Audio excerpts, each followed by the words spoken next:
Assalamu alaikum wa rahmatullah, bienvenue à tous.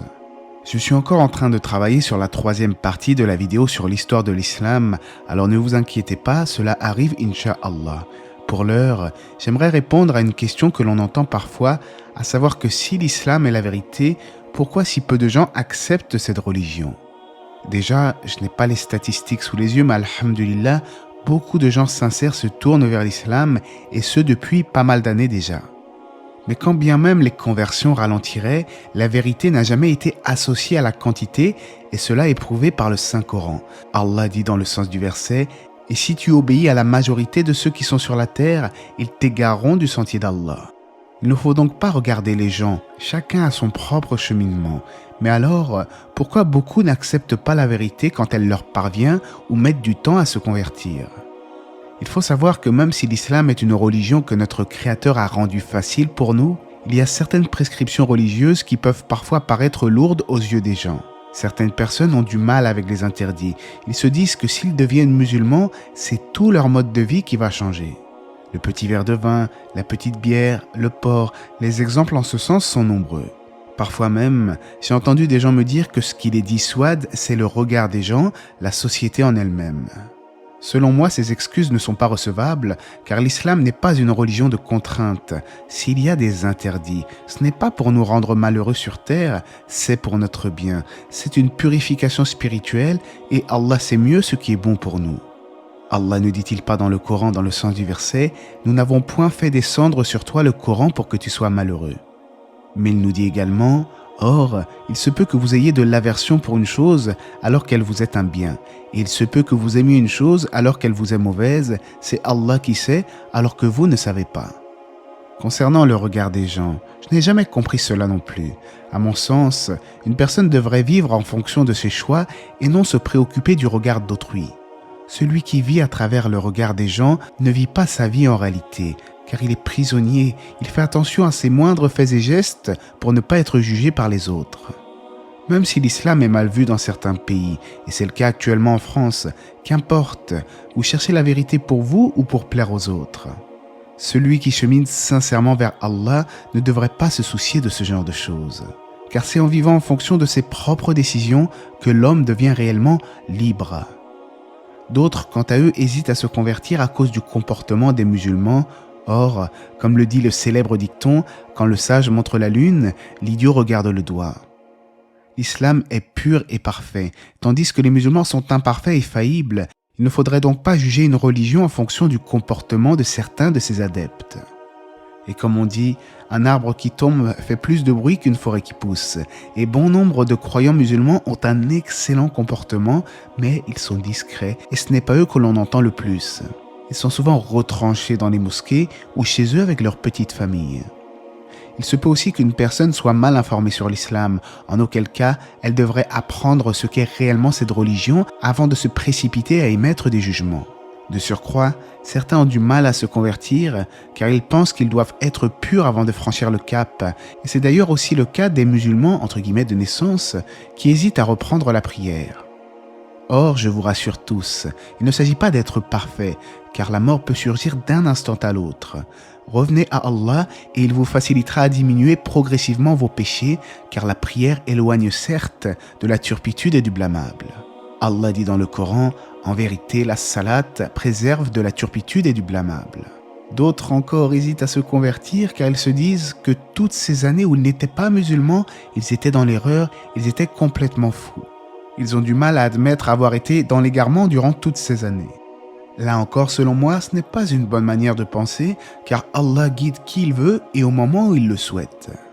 Toutes ces barrières que j'ai citées dans cette vidéo font en sorte que certains n'acceptent pas l'islam, ou du moins mettent du temps à franchir le cap. Comme nous l'avons vu, certains ont peur du jugement, certains même ont peur de perdre leurs amis, ou même de voir leur mode de vie changer, ou bien même de ne pas réussir à effacer le mal qu'ils ont fait dans le passé. Il y a à redire sur tout cela. Étant moi-même converti à l'islam, j'ai encore des amis non musulmans et parfois cela a même été une cause qui en a poussé certains à s'intéresser à l'islam. Ce n'est pas parce que vous devenez musulman que vous allez tout changer. Vous allez changer uniquement ce qui, dans votre mode de vie, n'est pas forcément en adéquation avec la spiritualité. Si vous avez déjà des bonnes moralités, l'islam ne va que parfaire ces qualités, les améliorer davantage. De plus, celui qui se convertit à l'islam voit toutes ses fautes antérieures effacées, comme lorsque le prophète alayhi salatu wassalam a dit à Ammar ibn al-As « Ne sais-tu pas que l'islam efface tout ce qui le précède ?» Je sais qu'il est parfois difficile d'annoncer une conversion à l'islam, car la famille n'est pas toujours très réceptive. Beaucoup pensent à tort que les convertis sont des traîtres à leur nation, qu'ils ont renié leurs origines. C'est alors en bon théologien qu'il faut expliquer à nos proches que l'islam est une religion universelle et qu'elle n'est pas un héritage culturel. Allah dit dans le Coran dans le sens du verset « Et nous ne t'avons envoyé qu'en miséricorde pour l'univers ». L'islam est la dernière révélation de Dieu pour toute l'humanité, c'est la fin du cycle monothéiste abrahamique. L'islam réunit toutes les nations dans la foi, que ce soit les Européens, les Maghrébins, les Asiatiques. Il n'y a aucune différence, seule importe la piété. Allah dit dans son noble livre, « Le plus noble d'entre vous auprès d'Allah est le plus pieux ». Finalement, celui qui entend parler de la vérité ne devrait pas s'en détourner, mais plutôt vivre en fonction de cette dernière. Je suis tombé récemment sur un short où les frères Bogdanov discutaient sur certains miracles du Coran. Un verset révélé dans le Saint-Coran dit « Le ciel, nous l'avons construit par notre puissance et nous l'étendons constamment dans l'univers, dans l'immensité. » Le verset souligne que l'espace et donc l'univers s'étend constamment, exactement comme le stipule la loi de Hubble, que Dieu est derrière sa création. Et je voudrais votre avis, s'il vous plaît, merci. Alors, l'avis, pour nous, il est sans aucune ambiguïté. On a eu l'occasion d'ailleurs d'en discuter très profondément avec des savants, on va dire, du versant coranique, et qui nous ont permis d'accéder d'ailleurs à certains versets comme vous, qui sont absolument passionnants. Et ce qui est extraordinaire, c'est que bien longtemps, avant la théorie du Big Bang, avant une théorie qui naît vers le début du XXe siècle, on trouve, et là on l'a lu nous-mêmes dans le texte, sans lire couramment l'arabe, on le voit un petit peu, on lit un tout petit peu l'arabe, et donc du coup on a pu, très peu, oui très peu, mais un peu, et donc on a pu regarder certains mots, reconnaître certaines choses, on parle d'univers, on parle de naissance de l'univers, et alors ce qui est extraordinaire, c'est qu'on parle de la naissance de l'univers, dans certains versets du Coran, sous la forme d'un point. Ça, c'est bouleversant.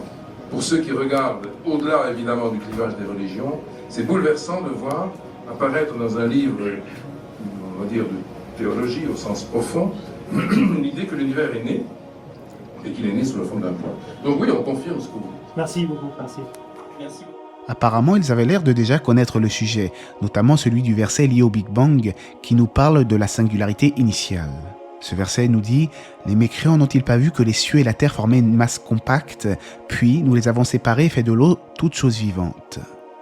Alors Allah seul sait s'ils ont accepté l'islam dans leur cœur avant de mourir, puisqu'ils sont décédés récemment suite au Covid, il me semble. Dans tous les cas, nous n'en avons pas été informés. Mais si je parle de ça, c'est juste pour dire que ça serait dommage pour certaines personnes qui reconnaissent la vérité, ou du moins qui reconnaissent le caractère extraordinaire du Coran, et ne franchissent pas le cap de se convertir à l'islam.